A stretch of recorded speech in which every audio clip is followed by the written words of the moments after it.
Vous souvenez-vous de ces visages qui faisaient rêver la France entière, avant de disparaître dans le silence le plus total? Aujourd'hui, nous n'allons pas célébrer des tapis rouges ni des soirées. Glamour. Dans cette vidéo, nous allons revenir sur le destin tragique de plusieurs acteurs français autrefois adulés, mais qui ont terminé leur vie dans la misère, l'oubli et parfois même la solitude. La plus absolue.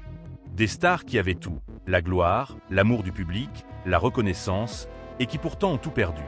Leur chute n'a pas fait la une des journaux. Leur mort est passée, presque inaperçue. Et c'est précisément ce qui rend leur histoire si bouleversante. Avant de commencer, dites-moi dans les commentaires. Vous souvenez-vous encore de certains de ces acteurs? Lequel vous a le plus marqué à l'époque? Installez-vous confortablement, car certaines histoires que vous allez entendre risquent de vous choquer. Numéro 1. Maria Schneider, 1952-2011. Tout s'est terminé dans un petit appartement parisien, en 2011. Malade, affaiblie, presque oubliée du grand public, Maria Schneider meurt loin des projecteurs, qui l'avaient autrefois propulsée au sommet. À la fin de sa vie, elle lutte contre la maladie et de graves difficultés financières, dans une solitude glaçante.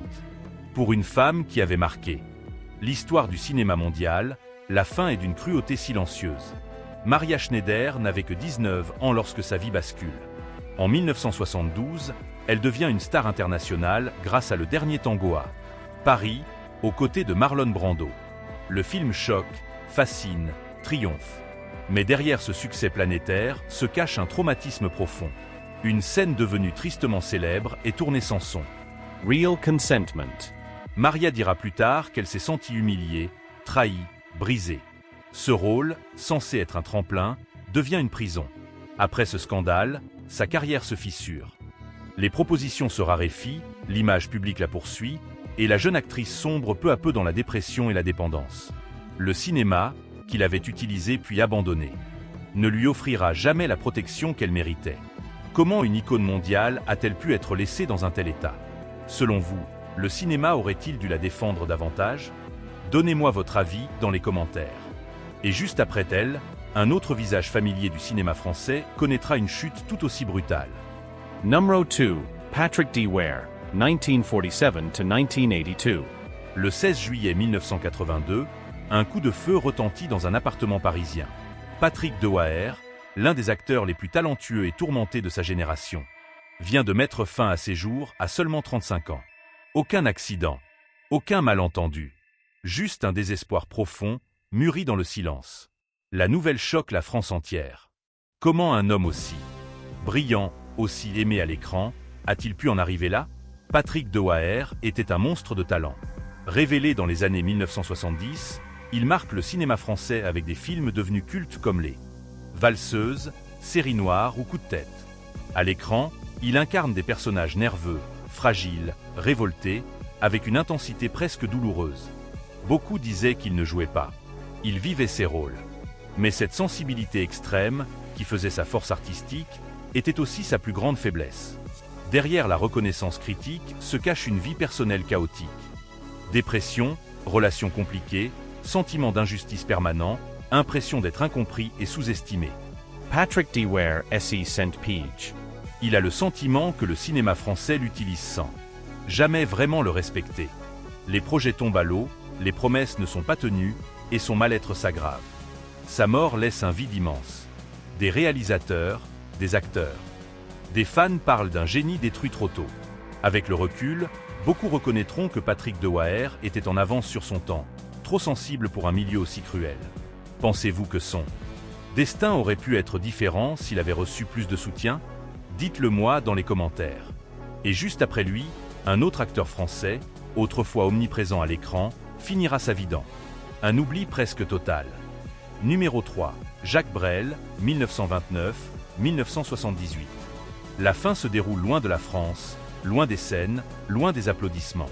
En 1978, sur une île perdue du Pacifique, Jacques Brel meurt à seulement 49 ans. Rongé par la maladie. Affaibli, presque méconnaissable, il s'éteint dans une relative discrétion médiatique. Pour un homme qui avait bouleversé des générations entières par sa voix et son intensité, la fin ressemble à un long effacement. Jacques Brel n'était pas seulement un chanteur hors norme. Il était aussi un acteur puissant, habité, capable de transmettre une émotion brute, presque Violenti. Dans des films comme Les Merdeurs ou Les Risques du métier, il impose une présence unique, magnétique. Sur scène comme à l'écran, Brel donnait tout, sans retenue, comme s'il savait que le temps lui était compté. Mais derrière cette énergie dévorante se cache un homme épuisé. Le succès, la pression, le besoin constant de se dépasser finissent par le consumeur. Atteint d'un cancer du poumon, Brel choisit de fuir la célébrité. Il quitte la scène, quitte le cinéma, quitte l'Europe. Beaucoup y voient un geste de liberté. D'autres, avec le recul, parlent d'un homme qui voulait simplement disparaître avant d'être vu comme faible. Sa mort provoque une onde de choc. La France réalise soudain qu'elle a perdu bien plus qu'un artiste. Une voix, une âme, une vérité rare. Pourtant, dans ces derniers jours, Jacques Brel était déjà presque oublié des projecteurs qui l'avaient tant illuminé. Pensez-vous que les artistes trop intenses sont condamnés à se brûler eux-mêmes? Donnez-moi votre avis dans les commentaires. Et dans la prochaine partie, nous allons découvrir un autre acteur français, jadis incontournable, dont la chute fut aussi silencieuse que brutale. Numéro 4, Gérard Blin, 1930-2000. La fin est discrète, presque invisible. En 2000, Gérard Blin s'éteint après des années marquées par la maladie, l'isolement et de graves difficultés financières. Loin des plateaux de tournage, loin de l'attention du public, il passe ses derniers jours dans une forme d'oubli douloureux. Pour beaucoup de Français, son nom avait déjà disparu des mémoires au moment de sa mort. Et pourtant, Gérard Blin fut l'un des visages emblématiques du cinéma français des années 1950 et 1960. Acteur intense, regard sombre, présence virile et tourmentée. Il marque les esprits dans des films majeurs comme Les Amants ou Le Beau Serge. Il ne se contente pas d'être acteur, il devient aussi réalisateur, cherchant un cinéma plus personnel, plus exigeant, parfois à contre-courant du grand public. Mais ce choix artistique a un prix. Ces films, souvent salués par la critique, peinent à trouver leur public. Peu à peu, les rôles se font plus rares. Les producteurs se détournent de lui. Gérard Blin refuse les compromis, mais le système ne pardonne pas. Sans véritable revenu stable, affaibli physiquement, il glisse lentement vers la précarité. Et l'isolement. À sa mort, peu de médias s'en font l'écho. Certains réalisateurs reconnaîtront plus tard qu'un artiste majeur avait été abandonné par l'industrie qu'il avait pourtant servi avec Passion. Selon vous, vaut-il mieux rester fidèle à son art quitte à tout perdre, ou faire des concessions pour survivre? Partagez votre point de vue dans les commentaires. Et juste après, nous allons parler d'un autre acteur français, autrefois omniprésent, dont la fin de vie fut encore plus tragique. Numéro 5, Philippe Léotard, 1940-2001. La fin de Philippe Léotard n'a rien d'un drame spectaculaire. Pas d'accident brutal, pas de scandale retentissant. En 2001, il meurt à 60 ans. Le corps usé par des années d'excès, d'alcool et de solitude. Dans ces derniers temps, il vit presque en marge, affaibli, rongé par ses démons.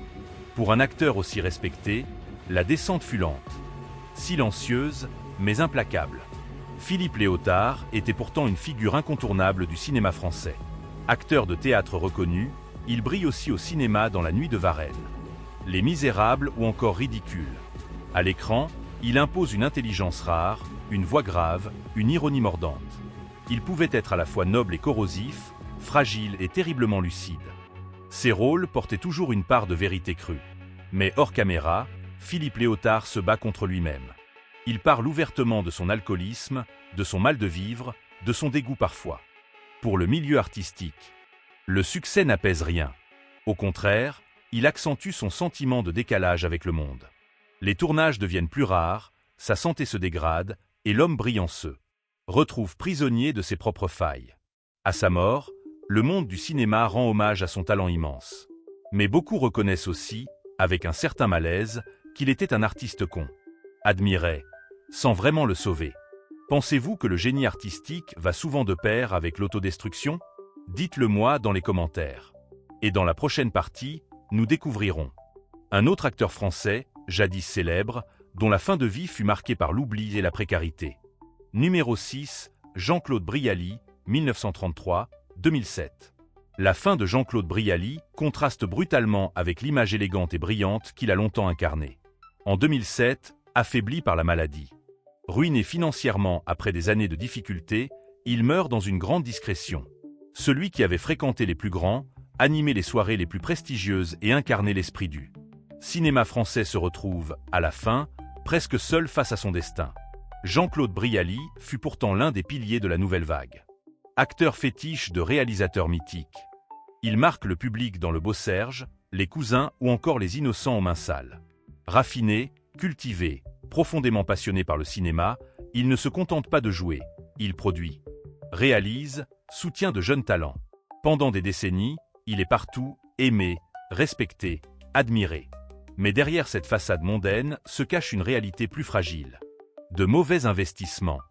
Des projets ambitieux mais peu rentables, et un système qui protège mal ses artistes vieillissants plonge Jean-Claude Brialy dans de graves problèmes financiers. Il vend ses biens, s'endette, et voit peu à peu le monde du cinéma s'éloigner. La maladie achève de l'isoler, tandis que la gloire d'autrefois ne suffit plus à le protéger. À sa mort, les hommages pleuvent. Tous reconnaissent son importance capitale dans l'histoire du cinéma français. Mais une question demeure.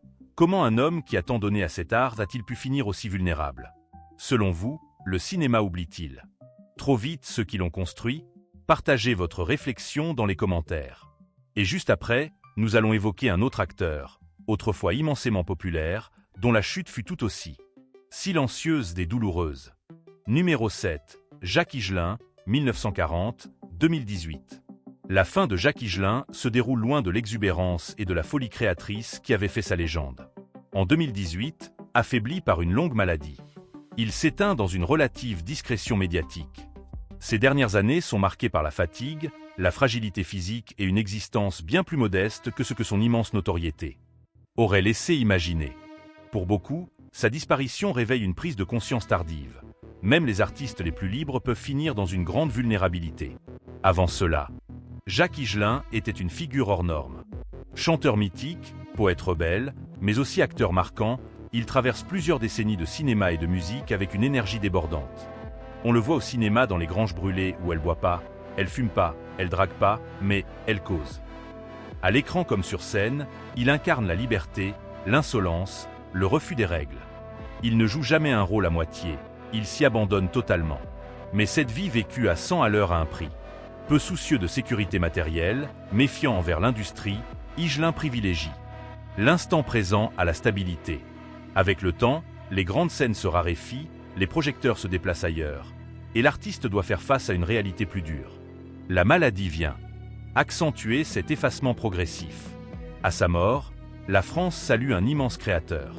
Pourtant, derrière les hommages, beaucoup reconnaissent que Jacques Higelin avait déjà été mis à l'écart bien avant son dernier souffle. Pensez-vous qu'un artiste peut rester libre sans jamais en payer le prix? Dites-le moi dans les commentaires. Et dans la prochaine partie, nous découvrirons un autre acteur français, autrefois incontournable, dont la fin fut marquée par la solitude et l'oubli. Numéro 8, Jean Lefebvre, 1922-2004. La fin de Jean Lefebvre est l'une des plus amères. En 2004, il meurt presque sans argent, dans l'indifférence générale. Celui qui avait fait rire des millions d'eux. Français termine sa vie avec des difficultés financières sévères, dépendant d'aide, loin du confort que son immense carrière aurait dû lui assurer. Sa disparition passe presque inaperçue, comme si le public avait oublié l'homme qui l'avait tant diverti. Jean Lefebvre était pourtant un visage incontournable du cinéma populaire français. Dans les années 1960 et 1970, il est partout. Il devient mondialement connu grâce à la saga Le Gendarme aux côtés de Louis de Funès, mais aussi dans d'innombrables comédies à succès. Son jeu naturel, son humour simple, son air faussement naïfant font un acteur adoré du public. Il incarne le français moyen, maladroit, attachant, profondément humain. Mais derrière les éclats de rire se cache une réalité plus sombre. Malpaia. Souvent cantonné à des rôles secondaires malgré sa popularité, Jean Lefebvre ne bénéficie jamais de contrats solides ni de véritable protection financière. Avec l'âge, les propositions se Rarefiant brutalment. Le cinéma ne l'appelle plus. La télévision l'oublie. Et l'acteur, qui a tant donné au public, se retrouve progressivement sans ressources. À sa mort, certains collègues dénoncent un système cruel, capable d'exploiter des talents pendant des décennies avant de les abandonner sans scrupule. Le contraste entre la joie qu'il apportait à l'écran et la tristesse de ça fin glace encore aujourd'hui. Comment un acteur aussi populaire a-t-il pu finir dans une telle précarité? Était-ce inévitable? Donnez-moi votre avis dans les commentaires. Et dans la prochaine partie, nous allons découvrir l'avant-dernière histoire de cette série, celle d'un acteur dont la chute fut aussi discrète que dévastatrice. Numéro 9. Perrette Pradier, 1938-2013. La fin de Perrette Pradier est brutale, choquante, presque irréelle. En 2013, ruinée, malade et profondément isolée, elle met fin à ses jours dans son appartement. Dans ces dernières années, elle vit avec des dettes écrasantes, sans travail, sans soutien réel, abandonnée par un milieu auquel elle avait pourtant consacré toute sa vie. Pour une actrice autrefois célèbre, la chute est vertigineuse. Perrette Pradier fut pourtant une figure bien connue du cinéma et de la télévision française. Dans les années 1960 et 1970, elle tourne avec les plus grands, apparaît dans de nombreux films populaires et devient surtout une voix emblématique du doublage français. Elle prête sa voix à de grandes actrices internationales et travaille sans relâche, souvent dans l'ombre, mais avec un professionnalisme reconnu. Le public connaît son visage, entend sa voix, sans toujours mesurer l'ampleur de son travail. Mais avec le temps, tout s'effondre. Les rôles disparaissent, le doublage se transforme, les revenus chutent brutalement. De mauvais choix financiers, combinés à l'absence de protection sociale solide, plongent Perrette Pradier dans une précarité extrême. Elle multiplie les appels à l'aide, alerte sur sa situation, mais ses messages restent largement ignorés. Le silence devient assourdissant. Sa mort provoque une onde de choc tardive. Beaucoup découvrent alors, avec honte, qu'une actrice connue pouvait mourir dans un tel dénuement, sans que personne n'intervienne à temps. Pensez-vous que l'industrie du cinéma a une responsabilité morale envers ces artistes vieillissants? Partagez votre opinion dans les commentaires. Il ne reste plus qu'une dernière histoire. Sans doute la plus glaçante de toutes. Celle d'un acteur dont la fin résume à elle seule la cruauté de l'oubli. Numéro 10. Roger Pigaut, 1919-1989. La fin de Roger Pigaut est d'une tristesse presque insoutenable.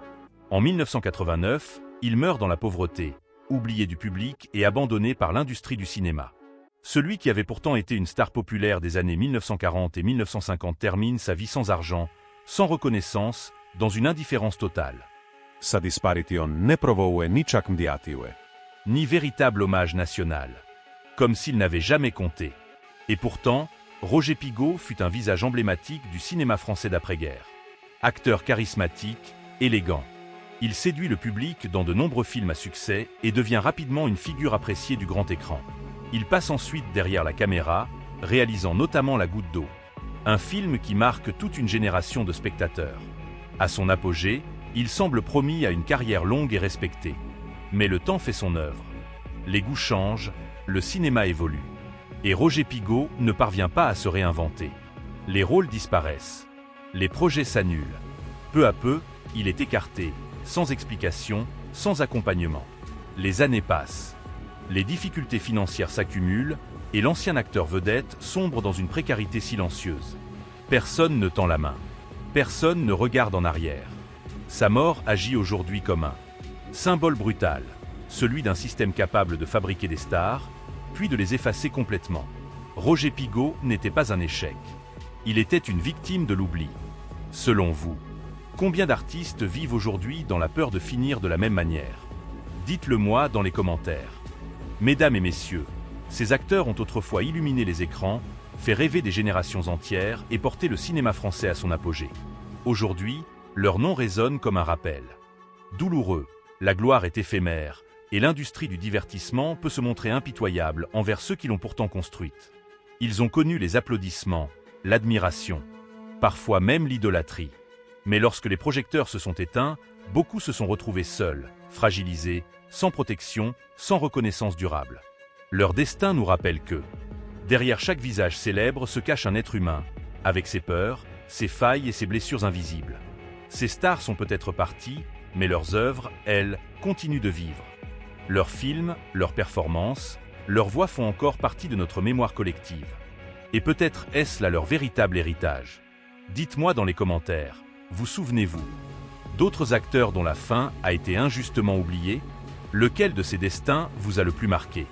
Si vous souhaitez découvrir d'autres histoires poignantes sur la face sombre de la célébrité, les tragédies du monde du cinéma, abonnez-vous à la chaîne. Ici, nous n'oublions pas ceux que la gloire a laissés derrière elle. À très bientôt pour une nouvelle histoire.